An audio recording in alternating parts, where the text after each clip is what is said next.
After the memory loss, I mistakenly thought my nemesis was some broke college kid I was bankrolling.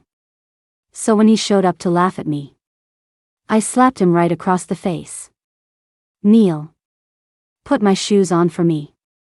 Just when I thought he'd refuse and I'd have to kick him out. A damp kiss grazed my calf. Yes, mistress. Good news, I'm a rich heiress. Bad news, I'm the fake one, adopted as a stand-in after the real heiress went missing. A little while ago, the real heiress was found. After a fight with her, I stormed out, went street racing, crashed, and lost my memory. Of course. This is all according to my best friend. I don't remember a thing. When the driver brought me home, my adoptive mother and the real heiress, Chloe, were on the sofa. The second I walked in, their heart-to-heart mother-daughter chat came to a screeching halt. Chloe's voice dripped with schadenfreude. Big sis, mom and dad just feel like they owe me, so they've been a little neglectful of you lately. You didn't have to pull a stunt like this just to fight me for their attention, did you? I was baffled. Little sis, what is this, the Dark Ages? What attention am I fighting you for? My elegant adoptive mother finally spoke up. All right, I don't care if your amnesia is real or an act. It doesn't matter. Chloe is our biological daughter. And since you and the youngest son of the Stone family can't stand each other anyway, I've decided. The engagement is off, it's going to Chloe. You don't have to compete with her anymore. Your father and I will find you another suitable young man. He might not be from a family like the Stones, but he won't be a slouch either. I was completely lost. What is all this gibberish? First, wire me $1 million to spend. As for the engagement, cancel it for all I care. My adoptive mother froze for half a second. Fine. You could tell. She seemed terrified I'd fight Chloe for him. She whipped out her phone so fast I thought it would catch fire. The moment the money hit my account, I gave her a sweet smile. Thanks, Mom. I saw both of them let out a sigh of relief. I sighed in relief, too. I wasn't ready to get married anyway. I haven't had nearly enough fun yet. I quietly deleted the cringy post I'd made before my accident. I don't want money, I want lots and lots of love. What an idiot I was. How much is love worth, anyway? Money is what really matters. After they left, I walked into the bathroom and screamed. Damn, the woman in the mirror was an absolute smoke show. With a face like this, I definitely had a boyfriend with six-pack abs, broad shoulders, and long legs. So I confidently texted my best friend, I have a boyfriend, right? But she replied, you don't have a boyfriend, but you have a man in your life, and it's complicated. You love him and you hate him. Just as I was wondering what kind of complicated she meant, I found a diary in my phone's notes app. Whoa. Apparently, I was bankrolling a pure, broke, ice-cold college kid. According to the diary, this college kid's name was Eric. It was love at first sight for me, and I took him by force. I even rented him a small apartment near the university. Whenever I was upset, I'd go over there to torment and play with him. Whoa. My pre-amnesia self was a total psycho. The more I scrolled, the more my face burned. Until a low, teasing voice sounded from behind me. Nina, what are you looking at?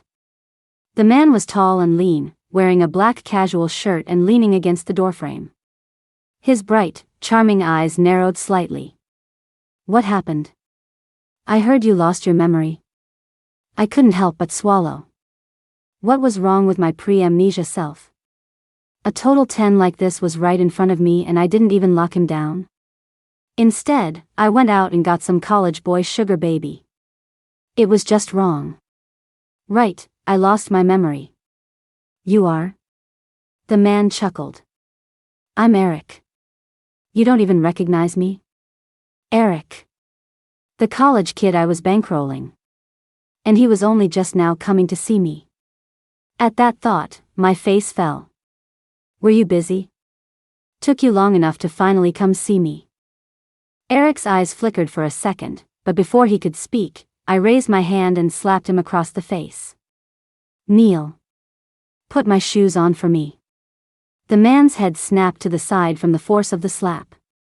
You want me to put on your shoes? He asked, stunned. What, you think you can rebel just because I lost my memory? Are you that unhappy being kept by me? Hearing this, the man's knees bent, and he slowly knelt before me, his taut shirt outlining a lean waist. His eyes were filled with disbelief, a hint of humiliation, and, was that a tiny spark of excitement? An illusion. Definitely an illusion. I grabbed his collar. I pulled him closer, poking his chest with my finger as I lectured him. All these designer clothes you're wearing, which one of them didn't I buy for you? What, tired of the good life already? His gaze darkened, and his breathing quickened. But he didn't move a muscle. The way he was staring at me was starting to make me nervous. Looks like he really was forced into this before my amnesia. Now that I'd said my piece, I didn't like forcing people. Just then, a cold hand wrapped firmly around my ankle. Damp kisses traveled up my calf as the man bowed before me like a devoted follower, his thin lips tracing my skin. Yes, mistress. I smiled, satisfied. Looks like the diary was right. With this man, you had to play rough. He gently helped me into my heels. I tapped him lightly with the toe of my shoe. An involuntary groan escaped his throat. I stroked his face. Does it hurt where I hit you? He pressed his cheek into my palm. Doesn't hurt. I should be punished when I'm bad. I rewarded him with a kiss. Good. You can go now. I'll see you tonight at the usual place. I whispered into his ear. Eric's restrained breaths fanned across my neck, and his ears turned so red they looked like they were about to bleed. He hesitated. The usual place? Your dorm isn't exactly convenient for business. Didn't I rent you a little apartment near the university? I forgot where it is, though. Send me the location. It's at, he paused for 2 seconds. Hang on, my advisor's calling. Probably about my thesis. I need to take this. Outside the door. Eric lowered his voice, speaking into his phone. Lewis, get me an apartment near the university. Doesn't have to be big, but it needs to be spotless. A moment later, Eric returned. I sent you the location. Weird. You're so obedient today. I remembered from the diary. Eric was supposed to despise me, but I loved that look on him, hating me but not daring to fight back. All it took was a little training, and he'd have to obey. And sure enough, when I looked up again, Eric's brows were deeply furrowed. His handsome, cold face was etched with defiance. I'm busy tonight, I can't make it. Nina, don't think you can buy everything with money. Yes. That's the look. I walked up to him, and the height difference was even more obvious. The sheer presence he radiated made my heart beat a little faster. I grabbed his chin, forcing him to look down. His lips were inches away, and I couldn't resist kissing him. His lips were warm and soft, like melted strawberry candies. I gave him a little bite. Stop pretending to be so high and mighty. You took my money, you play by my rules. His charming eyes lowered, his lips glistening from my kiss. Yes, mistress. Good boy. Now go back to school. That evening, I hit the spa and then went on a shopping spree with my bestie. She seemed surprised. You were always so down before, feeling like they didn't love you after Chloe came back. A little amnesia seems to have cheered you right up. You know it. I've got money, my girls, and a man. Who cares if they love me? Ha. A man? When did you get a man? She practically shrieked. I'm bankrolling a college boy. Look at you, all grown up. I thought you an F, never mind, let's not talk about him. You have to introduce me sometime. You know it, hee hee. An hour later. figuring Eric was probably done with his evening classes. I had the driver take me to the location he sent. Because of the amnesia, I didn't know the area at all. When I found the apartment number and stood at the door, I realized I didn't know the code. Just as I was about to start guessing, the door was pulled open from the inside. Warm light spilled out, along with a clean, damp scent like sea salt. "You're back." I swallowed hard. The man was wearing a faded white t-shirt, his black hair still damp from a shower, the corners of his eyes slightly upturned. Behind him was a small but cozy living room. A fluffy, soft blanket was draped over the sofa, and a single table lamp cast a soft glow. I half pushed, half led Eric to the sofa. "You smell so good." I kissed him. He went from keeping his lips tightly sealed to actively tangling his tongue with mine.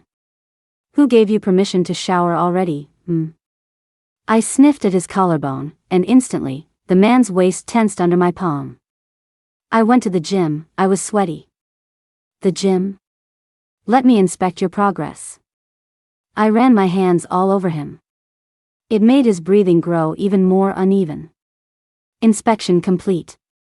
He was definitely one of those guys who looks lean in clothes but is ripped underneath.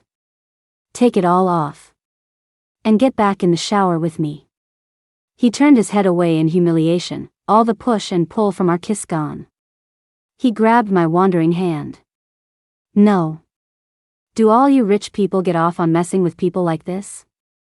I looked down. "Your body's being pretty honest, even if your mouth isn't." I got off him. I threw up my hands. "Whatever. If you're not up for it, I'll just find someone else." I stood up and walked into the bedroom. I pulled open the closet door. Inside were silk nightgowns and dresses from high-end luxury brands. Strange, all the clothes looked brand new, like they'd never been worn. The bathroom was still steamy, and there was a clean towel inside. Click. It was the sound of the bathroom doorknob turning. The moment I said I'd replace him, he showed up. If that wasn't love, what was? I smirked and turned around. "Help me wash my..." I froze. Eric wasn't wearing anything. His toned muscles were as perfect as a work of art. His chest and abs rose and fell dramatically with each breath.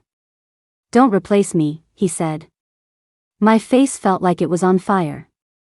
Before the amnesia, I must have seen this 1,000 times. I should have been a seasoned pro. But my traitorous heart wouldn't stop pounding. I turned away, trying to turn down the water temperature to cool myself off. But then, his strong, bony hand covered mine. The moment the shower turned off, he had me pinned in the corner. His burning body was in front of me, the cold tiles at my back. Eric's voice was laced with a self-destructive edge. "What are you hiding from?" He lowered his head and bit my lip, hard. Then he slowly moved down. He had turned the tables on me. Warm water droplets slid from my chin to my toes. I was the one who broke first. I heard him let out a soft laugh. "Isn't this what you wanted, mistress?" I thought he was just a good boy I was forcing into this. How did he have this wild side? Perfect. I loved it. That shower felt like it lasted an eternity. But when we got to the most critical moment, he seemed to turn back into that conflicted college kid. He meticulously dried every drop of water off my body with a towel. "I can't. I can serve you, but I can't do that." "Are you asking for another slap?" His voice was strained with restraint. "Nina, if you do this now, you'll regret it when you get your memory back." I didn't understand what he meant by regret. Isn't being happy right now enough? Fine. You said it. He threw me onto the bed and climbed on top of me. The soft mattress sank under the shifting pressure. In a daze, I thought to myself. This was 100 times more intense than what the diary described. I was woken up by a phone call the next morning. I didn't bother checking whose phone it was. I just answered it.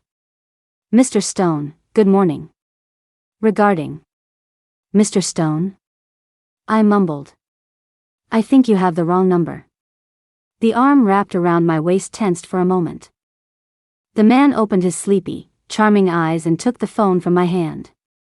Hello? I'll talk to you about it when I get back to campus. The person on the other end was confused. Mr. Stone, what campus? Don't you mean the office? Eric's voice was raspy. Right, I got it.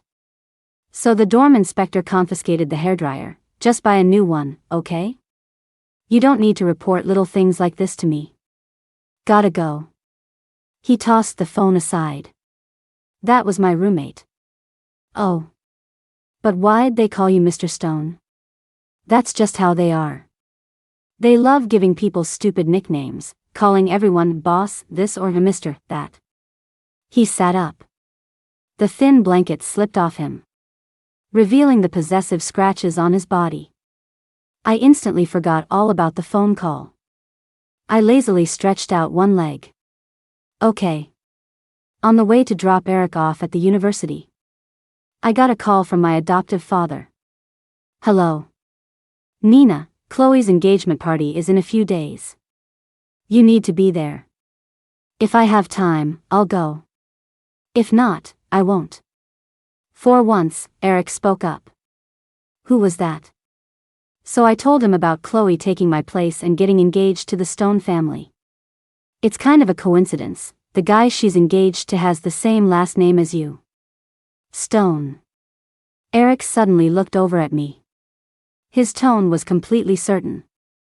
The Stones won't go through with an engagement to her. How would you know? Just a guess, he said. I didn't think much of it. When I got home, Chloe was holding up 2 gowns, comparing them. Sis, you're back. Quick, help me pick a dress for the engagement party. They both look great, I said with a smile. The one on the right is prettier. Seeing that I wasn't angry, her smile vanished. Did you spend that $1 million already, sis? All gone. How about you send me some more? My adoptive mother's expression darkened. I don't care where you run around, but in a few days, we're announcing the union between our families. As the adopted daughter, you should be present, so people don't think our family is falling apart. But the one condition is, you absolutely cannot cause a scene. The way she said it. Did they think pre-amnesia me was some kind of monster? Also, there's an important dinner tomorrow.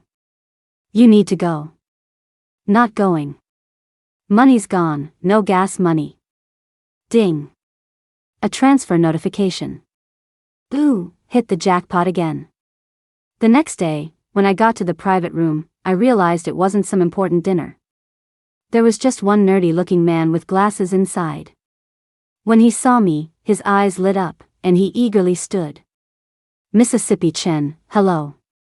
I'm Felix. The man had decent features, but his build was a little lacking. He couldn't quite pull off the custom-tailored suit. TSK. If Eric were wearing this suit, he'd be irresistible. He had broad shoulders, a narrow waist, all the right muscles, and a great ass. As I was thinking, I sent Eric a text. Are you out of class yet? Not yet. Are you done with your thing? Not yet either. I'll definitely be over later. Make sure you're washed up and waiting for me. Got it. I smirked. Very satisfied with his reply. The man across from me rattled off a bunch of titles, saying he was the second son of the Fu group and was here to discuss a marriage alliance with me. Seeing I wasn't paying attention, he cleared his throat. Mississippi Chen, could you please put your phone away? Sure, go on. He continued. You know how it is. People like us only get together for business. A marriage certificate is just a piece of paper. And while you are my type, I don't know how long my feelings will last. I hope that after we're married, you can be tolerant and turn a blind eye to my private life. Me, so you mean we can see other people? He raised an eyebrow. You could say that. Seeing me hesitate, he added, after all, in our circle, one true love for a lifetime is a fairy. That's fantastic. I exclaimed with delight. Felix was stunned. What's fantastic? To be honest, that's exactly what I was thinking. I've got a college boy on the side, Nay's great in bed and super obedient. I'm not ready to let him go just yet, so it's great that you can be okay with that. Oh, and when I'm in a bad mood, I like to hire male models for a little fun. I hope you can support this little hobby of mine, hee hee. I beamed at him. His face changed. On second thought, Mississippi Chin, maybe we're not a good match. Hey, don't go, Mr. Fu. I just play around on the side, but don't worry, I'll never let my little playthings number 4, 5, 6, 7, 8, or 9 bother you. He shot up in a panic. Sorry, I have something else to do. Let's talk about the marriage another time. He practically bolted, almost tripping over a chair and face planting on his way out. What a lightweight. No fun at all. I walked out of the private room and saw a strikingly familiar figure at the end of the hall, standing next to a Maybach. I squinted. Isn't that Eric? The man was wearing an expensive, perfectly tailored suit that accentuated his broad shoulders and long legs. He was even more handsome than I'd imagined. But his last text, from 2 minutes ago, was still on my phone. Just got out of class. Still on campus. Heading to the apartment now. He was clearly not on campus. I strode over and slapped him. Eric, is this what you call still on campus? The man next to Eric looked like his eyes were about to pop out of his head. Mr. STO. Eric cut him off. Sorry, you'll have to find someone else for this driver for hire gig. I have to go. I turned to the other man. He quits. Find someone else. The man bowed repeatedly. Yes, sir. On my way. I'd never seen such a humble boss in my life. A single, dim light illuminated the alley. I couldn't quite see his expression. Eric, you've been a very bad boy today. Too bad the light was so dim. I couldn't read his face. I'm sorry. It won't happen again. I shouldn't have been moonlighting behind your back, he said, his eyes downcast. But I just wanted to earn money through my own hard work. If you need money, you can just ask me. Are you that desperate to leave me? His lips pressed into a sharp line. No. Give me your phone. I transferred him $20,000. Is $20,000 enough to buy a smile? He froze for a second. It's enough. The moment he smiled, his charming eyes curved into a beautiful arc, and I was mesmerized for a second. From now on, if you need money, just tell me. No more secret jobs. I'll forgive you this time. Then I looked him up and down. Still, you look pretty good in this suit. The collar was slightly open, revealing his straight collarbones. Paired with that face, he exuded an air of nobility. For a moment, he looked more like a rich young master than a broke college kid being kept. That night, Eric was wearing a white shirt and black trousers. To punish him, I played with his belt, starting a little game where he couldn't move without my command. But it got out of hand. I bit my lip, trying to kick him away. The man's voice was hoarse. Sorry. This is part of my apology. A few days later, Chloe's birthday party was held at a hillside villa. When I arrived, the place was already buzzing with excitement. Mississippi Chen, happy birthday. As soon as I walked in, people started congratulating me, wishing me a happy birthday. It's not her birthday, it's my birthday. Chloe's annoyed voice cut through the noise. Only then did everyone remember that I was the fake heiress. A girl next to Chloe said deliberately, Chloe, I hear the Stone family is holding the engagement party in a few days. Whispers immediately broke out among the crowd. If I remember correctly, wasn't Nina supposed to be the one engaged to Mr. Stone? What changed? She's not the biological daughter. The Chens only adopted her because she looked a little like Chloe after Chloe went missing. Now that the real daughter is back, of course the Chens would give the engagement to their own flesh and blood. The way people looked at me. Some with pity, some with scorn. Suddenly, the few people who had been fawning over me when I first arrived disappeared. Someone asked Chloe, "Why isn't Mr. Stone here? Isn't he supposed to be your fiancé?"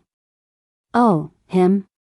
He had to fly to Paris for work," she said with a sweet, love-struck smile. "He said he'll throw me a private celebration when he gets back in a couple of days." Just then, my phone lit up. It was a text from Eric. "Come home early after you're done tonight." "Okay," I replied. Just then, my adoptive father waved me over. Standing beside him was the man from my blind date, Felix. "You two should have met the other day." His smile became forced when he saw me. "Mississippi Chin, good evening." My adoptive father was trying to set us up. "You young people have a lot to talk about. Go on, chat." Felix waved his hands frantically. "No need, uncle. I'm not much of a talker." In the short time I'd been at the party, Felix must have spread the news all over the rich kid network. The few guys who tried to hit on me when I arrived were now avoiding me like the plague. My adoptive father was annoyed. "How could this happen? I raised you like a princess. How can these people be so blind?" I hugged his arm. "Dad, even though I'm not your real daughter, I'll always remember how good you've been to me all these years. I don't want to leave you. I want to stay home and take care of you forever. Especially the day of my accident, as I was about to die, my last thought was that maybe no one would be there to remind you to take your medicine anymore." After I said that, my adoptive father looked moved, his eyes getting a little misty. "It's my fault, Dad's wronged you. But all these years, I've always treated you like my own daughter. I know. Every year on this day, you'd put so much thought into my birthday gift. Although from now on, the person celebrating this birthday won't be me anymore." The guilt in his eyes deepened. He raised his hand and beckoned to his assistant waiting in the corner. "The building on the west side should be almost finished, right? Take the young miss to sign the transfer papers tomorrow." He patted my head. "Dad will make up for this year's birthday gift." I wiped away a single tear. And smiled. What's so fun about fighting over a man? Fighting for money is where it's at. I walked out the main door, and the night wind felt hollow as it blew through me. I looked back at the brightly lit villa. It's a good thing I lost my memory.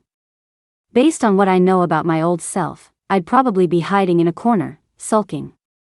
I drove to the apartment. Before I even opened the door, I heard the gentle chime of a wind bell, and a strange sense of peace washed over me. "Happy birthday, Nina."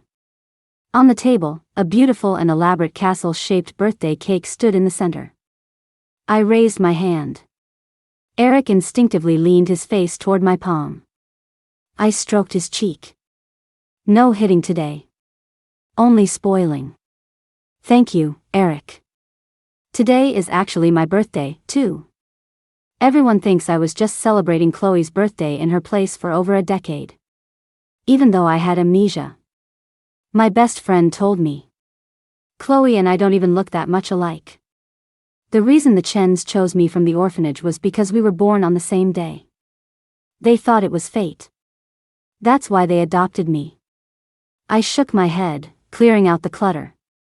The food on the table looked and smelled incredible, way better than the fancy dinner at the party. The man's long fingers flicked a lighter. The candlelight danced in his dark eyes. "Make a wish." "Okay." After we celebrated, I transferred $20,000 to Eric. "This is your bonus for today." A shadow passed through Eric's eyes. "Is this all we can ever be?" Just then, my WhatsApp pinged. I didn't quite hear him and asked with a smile, "What did you say?" "Nothing," he said, looking down. I decided to tease him, smearing some frosting on his face. Then I kissed it all off, bit by bit. His lips were a tight line. An occasional groan escaped him. But in the end, Eric was the one licking the frosting off me. So sweet, he said. And I'm not talking about the frosting. Ugh. This is so infuriating. How did he steal my move like that? This isn't how it went in the diary at all. Am I distracting you? He handed me something, his lips brushing against my ear. Your turn. The next day, I was having lunch with my bestie, Maddie. She asked me, didn't you say you were going to introduce me to your college boy toy? What happened? He seems to be taking good care of you lately. Look at your glowing cheeks, she said, pinching my face. I smiled happily. He seems really busy with classes. We can't find the time. That busy? You'd think he was a CEO or something, Maddie said. Anyway, how's your memory coming back? Sometimes I feel like I'm about to remember, but there's still a fog. Well, as long as it's not affecting your life, maybe it's fine not to get it back. You'd probably be pissed if you remembered anyway. You were dead set against breaking off the engagement with Eric. Whatever, the engagement, wait, what did you say? I thought I must have misheard her. Eric. You know, the guy you have a love-hate thing with? You two grew up together, always at each other's throats. Even though you were always talking trash about him, I always thought you two were a pretty good match. Maddie kept rambling. Hey, speaking of which, do you have a picture of your sugar baby? Let me see. It couldn't be that much of a coincidence. Eric had the same name as my ex-fiancé. I handed her my phone. Maddie exploded. Holy shit, holy shit, holy shit. Why do you have a picture of Ethan Stone's abs? You mean, he's my ex-fiancé? Yeah. You used to say you were going to marry him and then torture him for the rest of his life. My brain felt like it was being split open with a drill as memories came rushing back. What happened? I heard you lost your memory. I'm Eric. You don't even remember me? Nina, your family said they want to swap out who I'm engaged to. I didn't agree, and you better not agree either. Eric, you're a psycho. Do you hate me that much? You want to tie me to you for life and make me a widow? How do you know you'd be a widow? Because you look like you're in bad health. The man laughed, annoyed. You really have a high opinion of me, don't you? If you're so great, prove it right now. He leaned in close. As I instinctively closed my eyes, he chuckled. Why are you closing your eyes? Think I was going to kiss you? I flushed red and pushed him away. Get lost. Your spit is toxic, I don't want you kissing me. The man teased, if you want to know if I can perform, you'll just have to find out on our wedding night. I remembered everything. Eric wasn't some poor college kid I was bankrolling. He was the nemesis I'd been fighting with, and falling for, my whole life. Right before my accident. He had ordered me not to cancel our engagement. Maddie's eyes went wide. Wait, my brain is short-circuiting. You're saying you thought Eric Stone was your sugar baby, and the craziest part is, he never denied it and just played along with the whole thing? I always thought the way that guy looked at you was weird. You insisted it was the look of someone plotting your assassination. Wait a minute. You two used to text all the time. With that much chat history, how could you not know who he was? The day of the crash, my phone was destroyed. I got a new one, and none of the old data could be recovered. Just then, a text from Eric popped up. I'm done with class early today. Want to come find me? Right, still playing the part. Damn that diary, you tricked me. Though it wasn't even a real diary. It was some smut FIC I'd found in high school after Eric ruined my date with the bad boy from the neighboring school. I just swapped in his name to blow off steam. I covered my burning face. I drove to the university. He really went to a lot of trouble.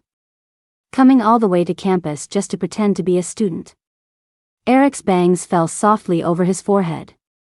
A breeze swept them aside, revealing his handsome, charming eyes. He actually looked the part of a college kid. In the car, I deliberately asked him about his classes, and he spun a pretty convincing tale. When we got back to the apartment, I was about to lay it all out for him. But first, I was going to mess with him one last time. So I said, "Eric, I want you to wash my feet." "Okay. Sit on the sofa and wait." A moment later, Eric returned with a basin of warm water, his head bowed obediently. He took off my heels and started washing my feet. When had this pampered young master ever done something like this? But he was surprisingly meticulous. He carefully dried the water from my feet. "Eric, stop acting. I remember everything." Eric's shoulders tensed for a split second. He looked up, his eyes dark and intense. "You remember?" "And?" His tone was flat, almost indifferent. I swung my feet nervously. "And you don't have to act anymore." The hands that had been drying my feet froze. They suddenly gripped my ankle, his fingertips tracing a line up my calf. It sent a shiver through me. The man trapped me against him. "Nina, you played with me for days. You think you can just dump me now?" His eyes were burning with raw, unconcealed desire. It was so blatant, so powerful. He whispered, "Do you have any idea how playing this game with you for all these days has been?" He paused, and in that second, my heart nearly beat out of my chest. "Tiring?" "Wrong," he bit my earlobe. "It's been a fucking blast. Let me keep playing. Please." It was both a plea and a seduction. "No." The word had barely left my lips before his mouth was on mine. He grabbed my wrist and pressed it to his face. "Slap me." He bit me, and I hissed in pain. I raised my hand and smacked him. "Are you a dog or something?" His eyes cleared. "Keep going. Slap me sober." "I don't want to. My hand hurts." He chuckled helplessly, took my hand, and started blowing on it gently. "I told you that day. If you got your memory back, you'd regret it." He lowered his gaze, looking hurt. Like a puppy abandoned by its beloved owner, about to tuck its tail and run. He stood up. "If you're not going to take responsibility for me, I'll just pack my things and go." I grabbed his hand. "Hey, where are you going?" When did I ever say I regretted it? Eric was officially promoted. My adoptive mother called to inform me that the engagement party had been moved up. Apparently, it was the Stone family's idea. "The rumor going around is that you and your sister are feuding over a man, and that Chloe caused your accident. You need to say a few nice words for her at the engagement party." I thought back to the day of the crash. That day, Chloe had pulled me aside to pour her heart out. I listened patiently, thinking she wanted to connect with me. But then she suddenly pivoted. "The reason I'm telling you all this is because I want you to give Eric to me. It's the first time in my life I've ever fallen for someone at first sight." I refused without a second thought. "No way. Eric isn't an object you can just pass around." Her face instantly changed. Tears welled up in her eyes. "You lived my good life for all those years. All I want is the engagement that was supposed to be mine. Why can't I have it?" But my engagement to Eric was decided by our families when I was 15. It wasn't set before you went missing. I don't care. My life has been so miserable. Why won't you give me this one thing? You've had it rough, it's true. But I'm not the one who caused your suffering. Why are you bitching at me instead of the nanny who lost you all those years ago? Get lost." I grabbed my bag and started to leave. What a waste of my evening. "Chloe, fine. I was trying to be nice and talk to you first. If you won't agree, I'll just go to Mom and Dad. They'll help me. Then by all means, go. Nina, let me tell you one more thing. When I was little, my nickname was Nini. Mom and Dad named you Nina. You get what that means, right? You were just a placeholder from the very beginning." I drove away that night. My mind was a mess. The car in front of me slammed on its brakes. I couldn't react in time. I rear-ended it, lost control, and crashed into the side of the road. I told all of this to Eric. His arms tightened around me, trembling slightly. Next time you're upset, I'll come find you. Tomorrow's your engagement party. It's proceeding as planned, he said. I pulled my hand from his. You're really going to get engaged to her? He pressed a light kiss to the back of my hand. Who said that? My fiancé has never changed. The Chens have been calling non-stop trying to change the arrangement, but I never agreed, and neither did my parents. It's not like they can force me. On the day of the engagement party, Chloe walked toward me, her face glowing with happiness. You're certainly eager for my engagement party. You got here even earlier than I did. She linked her arm through mine. The media was snapping pictures like crazy. Chloe smiled and said, "Thank you all for coming to my engagement party today." I smoothly extracted my arm from hers and slipped out of the media scrum. The crowd below the stage was growing. Suddenly, the giant LED screen behind the stage lit up. It was a picture of me and Eric. Nina and Eric's engagement. The words were arranged in large, elegant letters. The reporters who had been interviewing Chloe froze. "Mississippi Chen, are you sure you're the one getting engaged today?" Chloe blinked. She turned around, saw the screen, and nearly fainted on the spot. Why is her name still up there? The media surrounding her scattered like birds. Unbelievable. Wasted all my camera's memory. I really thought she was the one getting engaged today. Not far away. The man's suit jacket was impeccably tailored, outlining the long line of his neck. He smiled and held out his hand to me. "Nina, let's go." Chloe, her face pale, walked over. "No, Eric, you must be mistaken. I'm the one who's..." Eric's voice was ice cold, cutting her off. "My fiancée has always been Nina. That hasn't changed. If you want to have a meltdown, the exit is to your left." Her face flushed crimson. The onlookers all started laughing. Wow, this Chloe girl is hilarious. Crashing someone else's engagement party and putting on a whole song and dance. What is she doing? What a clown show, ha ha ha. She was posting all over social media for days about how she was getting engaged. I actually believed the Stones were tying the knot with her today. Chloe was so furious she couldn't even control her expression. Her adoptive mother pulled her away. The host on stage announced the start of the engagement ceremony. Eric and I walked onto the stage. All the lights were focused on us. After we came down, my adoptive father approached.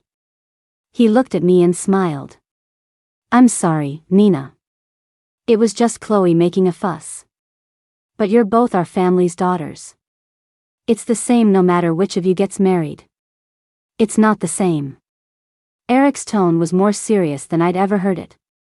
"I'm marrying Nina not because of whose daughter she is, but because I love her for who she is." Mr. and Mrs. Stone looked like they were watching their favorite rom-com. Mrs. Stone smiled and took my arm. "What my son likes, we like. My dear friend, you spent the last few days calling us, trying to get us to swap out our daughter-in-law, but I never agreed to that." Mr. Stone also chimed in happily. "She's been the daughter-in-law we've wanted since they were kids. How could we just change our minds like that?" In the bustling crowd, Eric and I held each other's hands tightly. After we were married, we went to get my name legally changed. On the way home, we ran into my old blind date, Felix. I ignored him, but when I went to the restroom, Felix sidled up to Eric.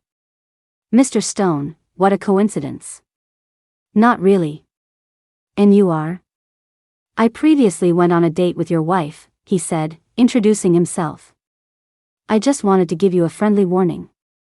Your wife personally told me that she keeps a sugar baby on the side. You shouldn't waste your time with her." Eric coolly raised an eyebrow. "I'm the one she keeps. Are you satisfied now?" Felix was stunned. Mr. Stone, you have a thing for role-playing? I do. Any problem with that? But she also said she has side pieces 4, 5, and 6. When I came back. That was the sentence I walked in on. Eric, so, you're jealous? Felix, what? My best friend told me the rest. Unbelievable. Felix was so mad he was practically smoking from his ears before he scurried away. I couldn't stop laughing. I thought Eric had brushed off the man's words. But that night, Eric had me sit on his lap. He asked me slowly, honey, who are these side pieces 4, 5, and 6 he was talking about? I made them all up, I swear. You have to believe me. I believe you. However, later that night, in the bathroom, he said, now I'm number 4. By the floor-to-ceiling window, he said, now I'm number 5. In the bedroom, he said, and now, I'm number 6.